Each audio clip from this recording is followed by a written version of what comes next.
ɗo e Sénégal heewi remoɓe guerte ma mbiyen tiga ndemi ha gayni jiimi hen sabu horadeɓe ɗum yeyde.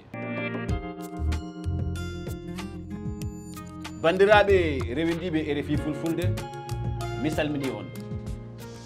e campagne mbaɗowo kala hitande gam yeyde guerte ɗe laamu Sénégal toɗɗi coggu ngu hikka koye e 60 mbuuɗu CFA wadde hen uddude jeereji ɗi e o campagne jeygol guerte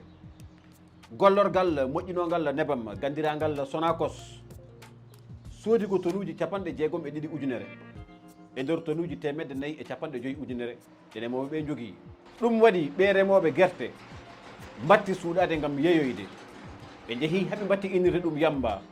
sabu ngol cuuɗogol ngol ɓe cuuɗoto e darorɗe ndu lewru goɓuru hitande ujune 2026 hoorejo jagorɓe o hono Ousmane Sonko o waɗino jillu gam yaade yoga e guure ɗe guerte remate ko françire wi bassin arachidier o holli wonde ma laamu ngu yaltin ko ina tolno e milliard uji 50 gam ɓe mbawa sodde ko ina tolno e tonnes uji 250 ujunere ha e tonnes uji 450 ujunere.